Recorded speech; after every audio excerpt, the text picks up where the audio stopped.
إن الحمد لله نحمده ونستعينه ونستغفره ونعوذ بالله من شرور أنفسنا ومن سيئات أعمالنا من يهده الله فلا مضل له ومن يضلله فلا هادي له ونشهد أن لا إله إلا الله وحده لا شريك له وأشهد أن محمدًا عبده ورسوله أما بعد فإن خير الحديث كتاب الله وخير الهدي هدي محمد صلى الله عليه وسلم وشر الأمور محدثاتها وكل محدثة بدعة وكل بدعة ضلالة وكل ضلالة في النار. أعوذ بالله من الشيطان الرجيم.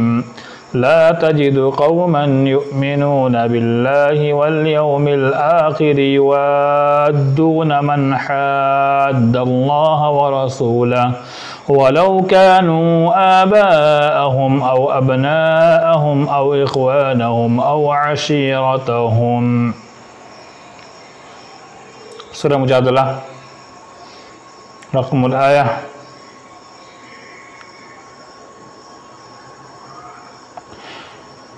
22. محترم و مکرم سامعین و سامعات، ناظرین و ناظرات، مکتبہ مصباح الاسلام یوٹیوب چینل پر 31واں ماہانہ لائیو پروگرام نشر کیا جا رہا ہے، جس کی پہلی قسط، پہلا ایپیسوڈ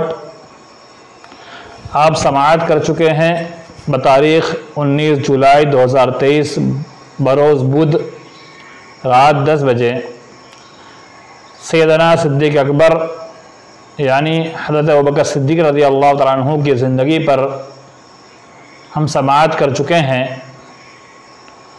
اب آج اسی پروگرام کا دوسرا ایپیسوڈ یعنی دوسرا حصہ بتاریخ 21 جولائی 2023 بروز جمعہ رات 10 بجے حضرت عمر فاروق رضی اللہ تعالیٰ عنہ کی زندگی پر ہم اور آپ سماعت کرنے جا رہے ہیں۔ اس کے بعد اور بھی 3 ایپیسوڈ میں پروگرام پیش کیا جائے گا۔ 23 جولائی 2023، 25 جولائی 2023 اور 27 جولائی 2023 کو اور پروگرام آپ کے سامنے پیش کیے جائیں گے۔ آج کے اس پروگرام کا جو عنوان ہے بہت ہی جامع ترین ہے۔ حضرت عمر فاروق رضی اللہ تعالی عنہ ان کی زندگی کے تعلق سے ہم بہت کچھ بیان کر سکتے ہیں، لیکن یہ آدھا گھنٹہ 35 منٹ کے اندر ان کی پوری زندگی کو سمیٹنا یہ کوئی معمولی بات نہیں ہے۔ حضرت عمر فاروق رضی اللہ تعالی عنہ خلیفۃ المسلمین تھے، دوسرے خلیفہ تھے۔ حضرت عمر فاروق رضی اللہ تعالی عنہ صفحہ ہستی پر ایک بہترین کام انجام دینے والے خلیفہ تھے۔ آپ بہترین صحابی تھے۔ آپ کے اسلام لانے کے بعد اسلام کو مزید پھلنے اور پھولنے میں مدد ملتی ہے۔ آئیے ہم تاریخی واقعات سے اور احادیث نبویہ سے، قرآن مجید سے ہم سنتے ہیں کہ کون تھے حضرت عمر فاروق رضی اللہ تعالی عنہ۔ حضرت عمر فاروق رضی اللہ تعالی عنہ ان کی ولادت 583 عیسوی سن 40 قبل ہجری مکہ تہامہ جزیرۃ العرب میں پیدا ہو گئے۔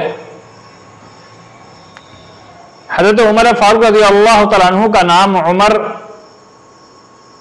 ان کے والد کا نام خطاب، ان کا نسب یہ ہے عمر بن خطاب بن نفیل بن عبد العزہ۔ حضرت عمر فاروق رضی اللہ تعالی عنہ یہ ایک ایسے صحابی ہیں جو بڑے ہی بہادر صحابی تھے، اور ان کے تعلق سے حدیث میں آتا ہے کہ نبی صلی اللہ علیہ وسلم نے فرمایا کہ وہ محدث سے، محدث کی تشریح کرتے ہوئے فتح الباری کے اندر حافظ ابن حجر عسقلانی رحمہ اللہ نقل کرتے ہیں کہ آپ پر الہام آتا تھا، یعنی الہام کہتے ہیں کہ من جانب اللہ، اللہ کی جانب سے دماغ اور ذہن کے اندر کوئی بات ڈال دی جائے۔ تو یہ عمر فاروق رضی اللہ تعالیٰ عنہ تھے کہ جن کے ذہن کے اندر من جانب اللہ باتیں آتی تھی۔ محترم سامعین، حضرت عمر فاروق رضی اللہ تعالی عنہ یہ ابتدائی اسلام میں مسلمان نہیں تھے، بلکہ نبی آخر الزمان صلی اللہ علیہ وسلم نے ایک مرتبہ دعا مانگی۔ وہ دعا کے الفاظ کیا تھے؟ آئیے ترمذی شریف کی روایت 3681 نمبر کی روایت ہے، جسے علامہ البانی رحمہ اللہ نے صحیح قرار دیا ہے۔ حضرت عبداللہ بن عمر رضی اللہ تعالیٰ عنہ سے روایت ہے، وہ کہتے ہیں کہ نبی صلی اللہ علیہ وسلم نے دعا کی، اللہم اعز الاسلام بأحب هذین الرجلین الیک بأبی جہل او بعمر بن الخطاب قال وكان احبهما الیہ عمر۔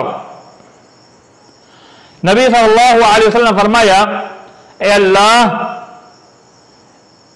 ان دونوں یعنی ابو جہل اور عمر بن خطاب میں سے جو تجھے محبوب ہو اس کے ذریعے اسلام کو طاقت و قوت عطا فرما۔ آپ صلی اللہ علیہ وسلم نے فرمایا تو ان دونوں میں سے عمر اللہ کے محبوب نکلے۔ یہ ترمذی شریف کی روایت ہے۔ امام ترمذی رحمہ اللہ نے اس حدیث کو حسن صحیح غریب کہا ہے، لیکن علامہ البانی رحمہ اللہ اس حدیث کی صحت کا اقرار کیا ہے اور اس حدیث کو صحیح قرار دیا ہے۔ ترمذی شریف کے اندر روایت 3681 نمبر کی روایت ہے، اور مسند احمد کے اندر روایت 5696 نمبر کی روایت ہے۔ حضرت عمر فاروق رضی اللہ تعالیٰ عنہ کے لیے اللہ کے نبی صلی اللہ علیہ وسلم نے دعا کی، تو اس دعا کے بعد ان کی زندگی پر کیسا اثر آتا ہے اور وہ کیسے اسلام میں داخل ہوتے ہیں اور اسلام کا شرف کیسے حاصل کرتے ہیں، جو واقعہ بیان کیا جاتا ہے اس کے تعلق سے محدثین لکھتے ہیں کہ اس میں ضعف ہے، لیکن محدثین کا کہنا یہ ہے کہ اس واقعے کی معنویت پر غور کیا جائے تو واقعہ بالکل صحیح ہے۔ وہ واقعہ کیا ہے؟ تفصیل طلب واقعہ ہے، میں آپ کے سامنے پیش کروں۔ حضرت عمر فاروق رضی اللہ تعالیٰ عنہ نے سنا کہ ایک محمد نامی آدمی ہے جو ہمارے باپ دادا کے دین کو جھٹلاتا ہے، اس کا انکار کرتا ہے اور کہتا ہے کہ یہ کوئی چیز نہیں ہے، یہ معبودانہ باطلہ کی پرستش کرتے ہیں اور محمد نیا دین لے کر آیا ہوا ہے۔ غصے والے انسان تھے، تلملائے ہوئے انسان تھے، غصے کے مارے تلوار لے کر گھر سے باہر نکلتے ہیں، اور جب راستے میں چلتے ہیں تو ایک شخص سے ان کی ملاقات ہوتی ہے۔ وہ پوچھتے ہیں، عمر کہاں کا ارادہ ہے, کیا چاہتے ہو؟ تلوار ہاتھ میں ہے, وہ بھی ننگی تلوار ہے, کیا ارادہ رکھتے ہو؟ کہا کہ میں اس شخص کا سر قلم کرنے جا رہا ہوں جس نے نیا دین ایجاد کر رکھا ہے, اسے محمد کہا جاتا ہے. اس نے ہمارے آباء اجداد کے دین کی تکذیب کی ہے, اس کی تردید کی ہے, اس کو جھٹلایا ہے, اور اس کے تعلق سے کہتا ہے کہ وہ جس کی پرستش کرتے وہ غلط ہے, اور نئے دین کی طرف لوگوں کو دعوت دیتا ہے. اس آدمی نے کہا کہ عمر, تم ان کو مار کر بنو ہاشم سے بچ جاؤ گے؟ کہا مجھے کسی کی پرواہ نہیں. وہ شخص کہتا ہے عمر جلال میں ہے, کچھ بھی کر سکتا ہے. عمر سے کہا اے عمر, کیا تمہیں معلوم ہے, اپنے گھر کی حالت تمہیں خبر ہے؟ کیا تم نے یہ جانکاری لی ہے کہ تمہارے گھر کے اندر کیا ہو رہا ہے, تمہاری بہن اور بہنوئی کے گھر میں کیا ہو رہا ہے, ان کے ساتھ کیا معاملہ ہے, تمہیں پتا بھی ہے؟ کہا جس محمد کے دین کی تم بات کرتے ہو اسی محمد کے دین کو انہوں نے اپنا رکھا ہے. حضرت عمر غصے والے تلملائے ہوئے تھے, اپنے بہن بہنوئی گھر کے پاس پہنچتے ہیں اور ان کی زبانی کچھ الفاظ سنتے ہیں اور غصے سے گھر میں داخل ہوتے ہیں. حضرت خباب جو ان کو قرآن پڑھا رہے تھے وہ ڈر کے مارے چھپ جاتے ہیں. حضرت عمر کا جو جلال تھا, غصہ تھا, سب جانتے تھے, وہ ڈر کے چھپ جاتے ہیں. اور حضرت عمر کہتے ہیں بہن بتاؤ تم کیا پڑھ رہے تھے؟ کہا کچھ نہیں پڑھ رہے تھے. اتنے میں حضرت عمر رضی اللہ تعالیٰ عنہ ان کے بہنوئی کو مارا اور لو لہان کر دیا. بہن بچانے آتی ہے تو عمر غصے کے عالم میں اپنی بہن پر حملہ کر دیتے, زوردار تماچا مار کر کے خون بہا دیتے ہیں. بہن کے چہرے سے خون بہتا ہوا نظر آتا ہے. عمر کا اندر سے ہل جاتا ہے کہ میں نے اپنی بہن کو مارا, اور بہن اپنے بھائی نزدیک بڑی بہت ہی زیادہ پیاری ہوتی ہے, اس کی محبت غالب آ جاتی ہے. بہن کے آنکھ سے نکالا آنسو بھائی برداشت نہیں کر سکتا ہے, تو حضرت عمر رضی اللہ تعالیٰ عنہ کا خون کہاں برداشت کر سکتے تھے. جب ان کا دل نرم ہوا سائڈ پر بیٹھے, تھوڑی دیر بعد کہا کہ بتاؤ تم کیا پڑھ رہے تھے؟ کہا عمر تم ایسے نہیں دیکھ سکتے نہ پڑھ سکتے ہو, پہلے تمہیں غسل کرنا ہوگا, پاک صاف ہونا ہوگا, تب جا کے تم اس قرآن کو پڑھ سکتے ہو, سن سکتے ہو. تو انہوں نے جو پڑھ رہے تھے ورقہ دے دیا, سورہ طٰہٰ پڑھ رہے تھے. اور عمر رضی اللہ تعالیٰ عنہ جب اس سورت کو پڑھنا شروع کیا, کیونکہ حضرت عمر رضی اللہ تعالیٰ عنہ یہ اسلام آنے سے پہلے ہی, یعنی اسلام نبی صلی اللہ علیہ وسلم کا پیش کرنے سے پہلے ہی پڑھنا لکھنا جانتے تھے, اور پڑھنے لکھنے جاننے والے لوگوں میں سے تھے. انہوں نے پڑھا تو ان کے اندر قرآن کی تاثیر رس گئی, بس گئی. اور قرآن کی تاثیر یہ ہے کہ دشمنان اسلام کے دل کو موم کر دیتا ہے. قرآن کی تاثیر یہ ہے کہ جب نبی آخر زمان صلی اللہ علیہ وسلم سورہ نجم کے آخر میں سجدہ کرتے ہیں, بڑے بڑے کفار و مشرقین جن کے اندر کبر و غرور تھا, اپنے پیشانی کو زمین پر نہ لے جانے والے بھی اس زمین سے مٹی اٹھا کر کے اور اپنے پیشانی پر لگا لیتے ہیں. یہ قرآن کی تاثیر تھی. ایسے دشمن جو قرآن کے دشمن تھے, قرآن کو جادو کہنے والے, قرآن پڑھنے والے کو, قرآن پیش کرنے والے کو جادوگر کہنے والے, پاگل دیوانہ کہنے والے, ایسے بڑے بڑے لوگ بھی اسلام لائے نہ رہ سکے.